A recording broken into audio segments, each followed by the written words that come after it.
Over the years, we've brought you harrowing tales of Chinese prisoners subjected to forced labor. Well, today, a similar story, but with a twist. The former prisoner in this case is an American. Stuart Foster of South Carolina spent more than 7 months inside a Chinese jail on charges of theft. During that time, he says, he spent up to 10 hours a day assembling Christmas lights for export to America. Frank Langford, NPR Shanghai correspondent, has the story of prisoner 1741. Police in the southern Chinese city of Guangzhou took Stuart Foster to the White Cloud District Detention Center in April of last year. They charged him with taking a large sum of money from a colleague at a local university where Foster taught sociology.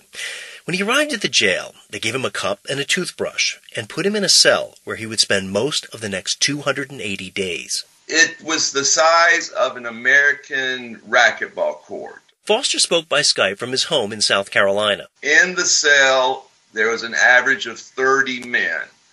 There was no amenities, meaning there was no chairs. There were no beds. You know, we sleep on the concrete floor, and most people didn't even have a sheet and certainly no pillows or whatnot. And it was so crowded that most inmates had to sleep on their side. In the morning, Foster says, they went to work in the cell, putting together Christmas lights. They would bring in large industrial plastic bags that had the components that would be assembled. Each prisoner would get their quota, and inmates would line the walls, or they would sit in circles just on the floor, assembling lights to sockets. The detention center didn't provide uniforms, so, Foster says, inmates worked in just their underwear during the hot summer months. Foster was stunned Chinese officials put him in a cell where he participated in and witnessed forced labor. He says the Christmas lights looked like the kind that hang from the rain gutters of American suburban homes. Over time, he befriended a guard who said he helped sell the Christmas lights to unwitting U.S. companies at a famous trade fair in the city. I was on B block because this guard was the only guard who spoke reasonable English. And he told me the reason he spoke reasonable English is because he was the individual who was involved with the selling at the Canton Trade Fair. He would refer to them as his American friends. NPR sent emails and called the Canton Trade Fair, which refused to comment. The Guangzhou police, on the other hand, confirmed inmates do assemble Christmas lights, but suggested the jail provided inmate labor on contract and didn't sell directly to companies. I'm Maya Wang, and I'm a researcher for the Asia Division of Human Rights Watch. Wang says forced labor is common in jails here. And in China, labor is actually written in the detention center regulations.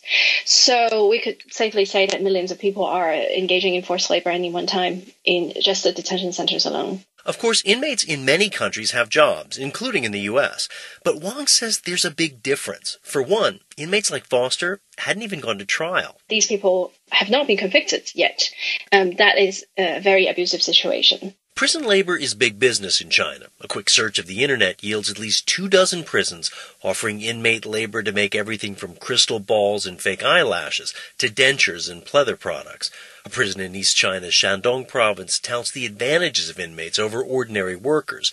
Quote, not only can you save labor costs, you can also finish the project early. Stuart Foster says labor at his detention center was really cheap. Nobody got paid anything. If you didn't work, you didn't get food. Or you got beaten. Foster says a group of inmates ran the cell.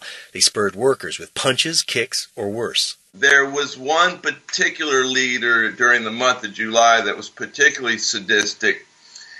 Actually, he had braided a few of the Christmas light cords together, and he would come up behind inmates that were working slow and slash them across the back. And I can remember very clearly him doing it to this boy who was, in my estimation, mentally retarded, and he would deliver blows that right before my eyes, you would see the whelps develop. Foster says, compared to most inmates, he had it pretty easy. They took mercy on me as an American. I couldn't work as fast as they could, but I would assemble about 3,000 lights a day. And the Chinese would do double what I did. I was what I often say, the prize animal in a very bad zoo. The Guangzhou police denied Foster's stories about beatings and said the jail operated under what they called, quote, the rule of law and civilized management. Remorseful, Foster confessed to taking the money. He pleaded guilty and was sentenced to 8 months, close to the time he'd already served. Foster's a lanky, amiable 49-year-old. He was well liked by colleagues at Guangdong University of Foreign Studies, where he taught for a total of 5 years. After his release, police took Foster to the airport to be deported. Several friends came along and gave him a round of applause, as captured on this cell phone video. Back home in South Carolina, Foster's trying to rebuild his life. Looking back on his time in jail, he isn't bitter. It's given me a tremendous appreciation for life. I'm sitting in a chair now, and for 8 months I didn't have a chair. Also, I want to say it gave me immense respect for the human spirit to endure. As a sociologist, Foster says he's actually grateful to have seen the brutality of authoritarianism firsthand. That, in a way, became my purpose to give meaning to my existence there. I was like, okay, I will live to tell this story. Foster is now working on a memoir, and after all those months assembling Christmas lights, he tells friends, next holiday season, light candles.